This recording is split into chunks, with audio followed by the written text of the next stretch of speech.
My Grandmother Asked Me to Tell You She's Sorry is a fiction novel by Fredrik Backman, originally published in Swedish in 2015. The heart of the book is really the relationship between 7, almost 8-year-old Elsa and her grandmother. Elsa is essentially a loner, as is her grandmother, but they are best friends. They do everything together. Elsa doesn't have very many friends at school, and she has recently been through her parents' divorce and her parents getting new partners. And her grandma has been there for her. She picks her up from school, they hang out all the time.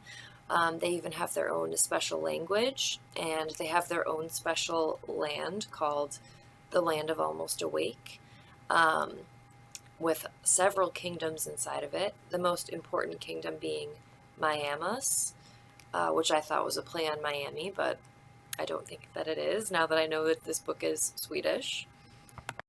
So, Grandma invented this land when Elsa was going through her parents' divorce, and Elsa assumed that it was just fictional and a way to escape, and she finds out only after her grandma dies of cancer, after about the first quarter of the book, so not much of a spoiler. She finds out after her grandma dies that, in fact, a lot of the things grandma talked about were based in reality. I saw that the journey that Grandma sends Elsa on after she passes away is kind of about growing up. Elsa comes to realize that her grandma, though she was considered her superhero, is really just another vulnerable human who has made a lot of mistakes in her life.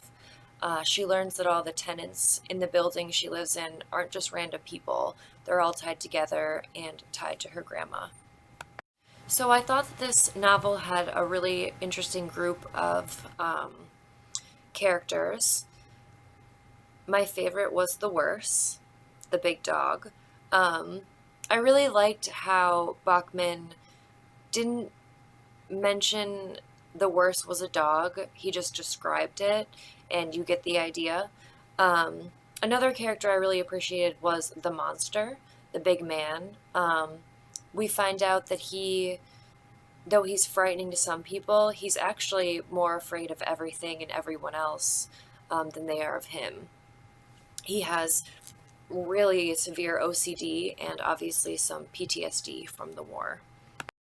That kind of leads us into all of the dark themes in the book, which I did really appreciate, though it was kind of odd to me the switch from such a funny, lighthearted introduction with the naughty grandma sneaking into the zoo into these darker themes, like death, like realizing our superheroes are just real people, um, and divorce, infidelity, PTSD, OCD, bullying at school, actual physical bullying at school. There are a lot of dark themes in this book, which I did come to appreciate, and I thought was Bachman's way of just having Elsa grow up, though it is pretty fast to grow up within only a few, only a month or so when you're 7, but I got the idea. So overall, I did like this book. Sometimes it got a little bit long-winded for me with the descriptions, but I really appreciated the heart of it. I appreciated the relationship between Elsa and her grandma, and the fact that Elsa was kind of forced to cope with not only death, but also realizing that sometimes people, aren't as pure as we think they are, and sometimes people have their reasons for behaving the way that they do. And I really just saw it as kind of a coming of age story, and I would recommend it for people that like a little bit of humor and a lot of heart.